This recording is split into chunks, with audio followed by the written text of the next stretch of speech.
Hello students, Namaskar. Your friend JP Sharma Dev. Okay, we are going to start the chapter number 3, class 10th, mathematics.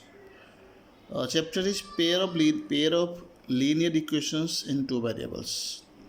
Pair means जोड़ा, यानी एक साथ दो चीज़ें हैं. Pairs daily life में बहुत चीज़ों के होते हैं. भाई बहन का होता है, पति पत्नी का होता है, दोस्तों का होता है. जोड़े हैं ये. तो पेयर्स ऑफ लीनियर इक्वेशंस, तो लीनियर इक्वेशन टू वेरिएबल हमने पहले से पढ़ा है. Standard form of linear equation हम जानते हैं a x plus b y plus c is equal to zero, but the under condition is a is not equal to zero and b is not equal to zero. These things are not equal to zero and c may be zero and a B C are the real numbers. या वैसे तो ये complex number भी हो सकते हैं, but we are discussing about the 10th class, so only the real numbers भी है. एक चीज़ मैंने लिखी है और आप सब लोग जानते हैं, we know that every word has a picture. Every word, कोई भी हम कहें स्केल, उसकी एक पिक्चर है. हमने कहा bread, it has a picture. हमने कहा window, it has a picture. हमने कहा fan, it has a picture. In the similar way a x plus b y plus c linear equation and two variable also has a image या picture या graph या path, जो भी हम कहना चाहें. आप कुछ भी कह सकते हैं, इमेज कह सकते हैं, ग्राफ कह सकते हैं, पाथ कह सकते हैं. वी नो दैट इस graph is a straight line. Class 9th में हमने पढ़ा ये चीज़, चैप्टर नंबर 4 में आपने देखा होगा. इन फ्यूचर क्लासेस, आगे की क्लासेस में हम जब जाएंगे, जब इसका पाथ स्ट्रेट लाइन है, तो वी कैन से कि a x plus b y plus c is equal to zero is the equation of the straight line. Equation of straight line we can state this one. ये सामान्य बातें मैं आपको बता रहा हूँ. As it has the equation having the two variable in x y plane, तो x y plane में हम रिप्रेजेंट कर सकते हैं, और कार्टिशियन प्लेन भी बोलते हैं इसे हम. Cartesian plane we can draw it and it will always be straight line. जब भी हम इसे ग्राफिकली ड्रॉ करेंगे, जब इसको डायग्राम बनाना चाहेंगे, जैसे हम मार्केट में जाते हैं, अपना फ़ोटो निकलवाते हैं, तो हमारा वो फोटोग्राफ है, पिक्चर है, तस्वीर है. ऐसे ही स्ट्रेट लाइन का अगर हम पिक्चर ड्रॉ करना चाहें लीनियर इक्वेशन टू वेरिएबल का, तो वो स्ट्रेट लाइन होगी, तो उसकी पिक्चर है.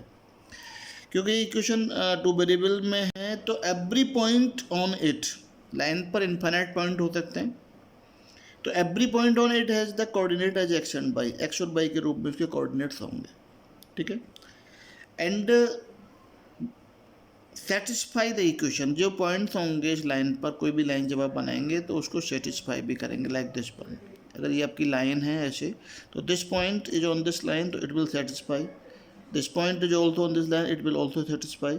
सेटिस्फाई का मतलब है बैलेंस की तरह, left hand side and right hand side both are equal. Okay. And finally we state that the every point on the line say x y is the solution of the equation. ठीक है. बहुत छोटी छोटी basic बातें हैं, तो मैं थोड़ा सा क्विकली बता देता हूँ. अब हमारे पास आ गए pairs of linear equation and two variables आ गए, पेयर्स आ गए. अब हमने यहाँ पर पेयर लिया है a one x plus b one y plus c one is equal to zero, a two x plus b two y plus c two is equal to zero. तो a one a two b one b two c one c two, ये real constant हम जानते हैं.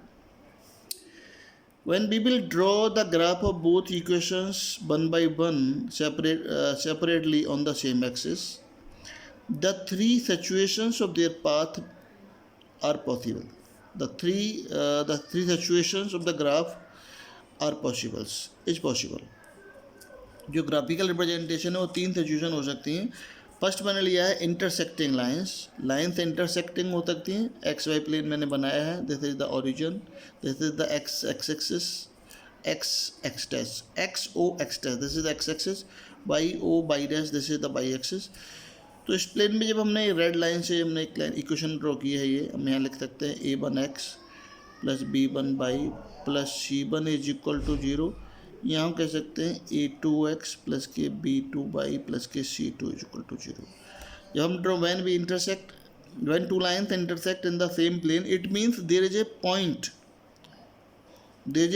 px by से which is common to both line. देखिए जैसे ये point जो दिख रहा है ना, ये पॉइंट फर्स्ट लाइन पर भी है, सेकेंड लाइन पर भी है, तो this point lies on the both line, तो this is the solution point. ये दोनों को सेटिस्फाई करता है, इसकी बात भी मानता है, इसकी बात ही मानता है. तो दोनों को सेटिस्फाई करता है, दिस इज द सॉल्यूशन। और only because only one point we have, तो that by be this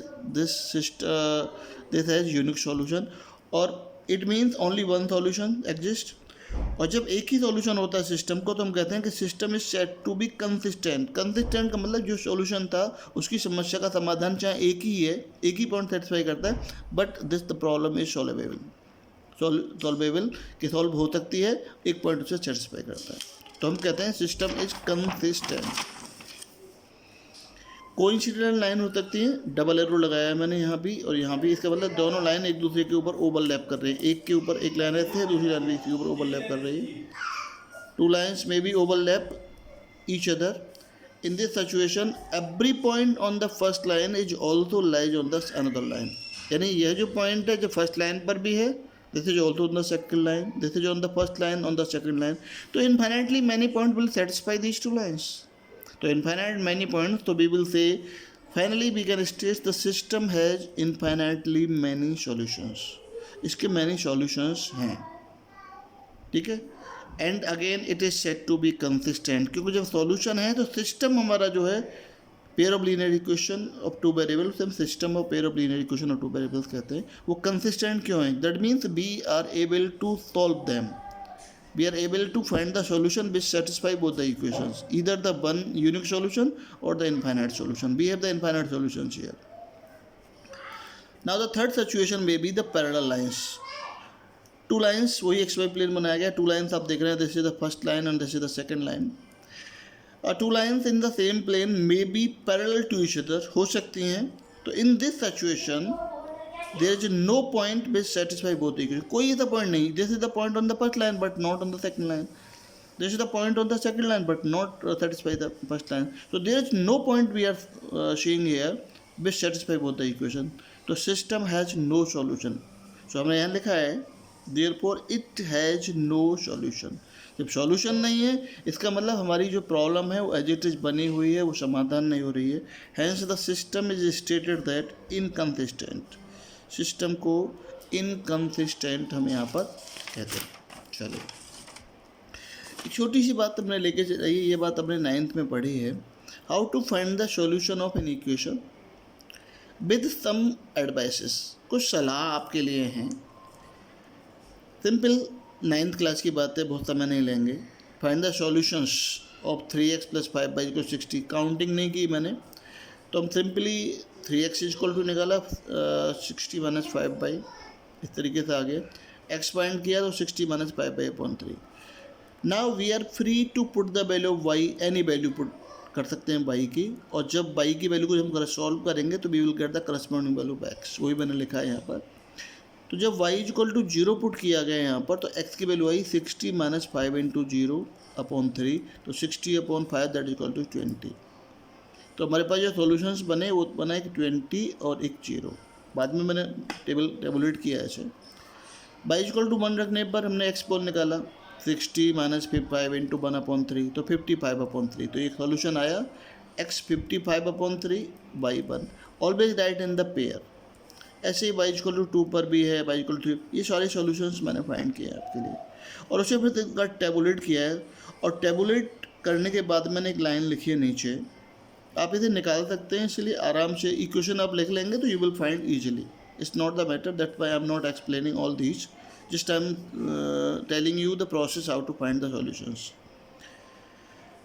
in this table हम देखें कि ये वैल्यू x20 है, y 3 है, x 55/3 है, y 1 है, बट x 55/3 ये जो सॉल्यूशन है ना, ये 50/3 x 2 है, ये वैल्यू अपॉन में है, ये वैल्यू अपॉन में है x की, तो ये वैल्यूज हमें प्लॉट करते समय, ग्राफ पेपर पे प्लॉट करते समय प्रॉब्लम क्रिएट करेंगे।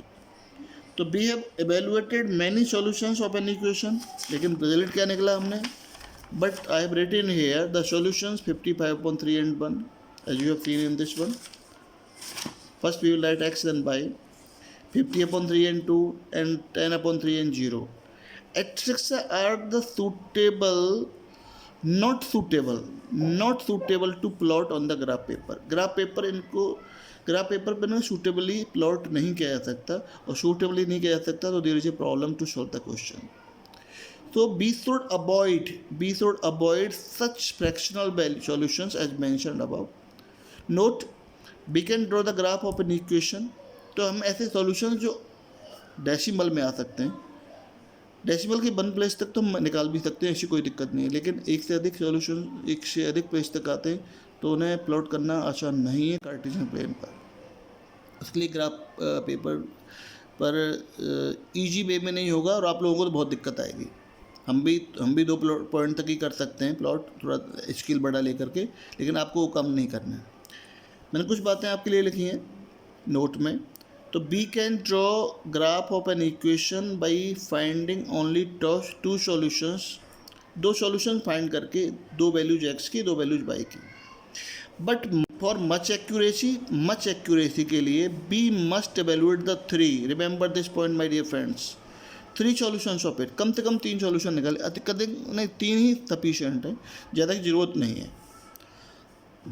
We should try to evaluate such values of x and y which are more closer to each other, एक दूसरे के क्लोजर हो। क्लोजर का मतलब x की वैल्यू अगर 10 है तो y की वैल्यू 15 के आसपास हो, कुछ भी हो। x अगर 5 है, y की वैल्यू 15 हो, चलेगा। ऐसा ना हो, ये चलेगा, ये भी चलेगा। ऐसा ना हो x की वैल्यू 1 है और y की वैल्यू आगे 2 हो, ये नहीं लेना चाहिए। We should avoid such situations also, in situations को, क्योंकि हमें स्किल लेने में फिर दिक्कत आ जाएगी और फिर वो परेशान करेंगे आपके लिए। कुछ बातें छोटी छोटी मैंने यहाँ एक्सप्लेन की हैं। Graph of x equal to 2, x equal to 2 मतलब constant, is a line parallel to y axis. इसका जो ग्राफ बनेगा वाई एक्सिस के पैरेलल बनेगा। y equal to 3 is a line parallel to x axis at 3 units, जैसे graph बनाना चाहिए इसका। तो y इक्वल टू 3 है, 1 2 3 ऐसे, y इक्वल टू 3 ये है। x equal to 0 is the line y axis, it means when we are not working on x axis. x equal to 0 means what?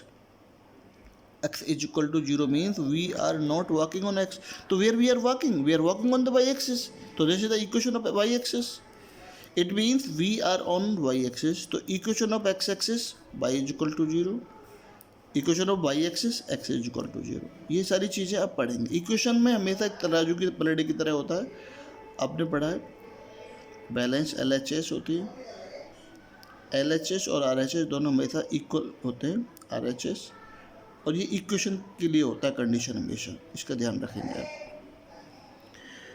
N equation AX plus BY plus C equal to 0, if C equal to 0, अगर ये मालूम पड़ जाएगा C यानी constant जो term है separate 0 है, in such cases all equations will always pass through the origin। अगर आपको मालूम पड़ता है कि 2x plus 3y is equal to 0, इसका ग्राफ क्या होगा? ओरिजिन से पास होगी। x is equal to y, origin से पास होगी। 2x minus y is equal to 0, origin से पास होंगे। तो ये बेसिक्स बताया मैंने, अभी बिल्कुल भी कोई ज़्यादा आगे में नहीं गया। एक बहुत सिंपल बेसिक्स को मैंने डिस्कस किया आपके साथ में, और ये छोटी छोटी चीज़ें हैं। ये simply you can say this is the remind of the class 9th, nothing more than this. आगे डिस्कस करेंगे, देखते हैं आपकी समझ में कितना आता है। We will try best. Thank you and love you.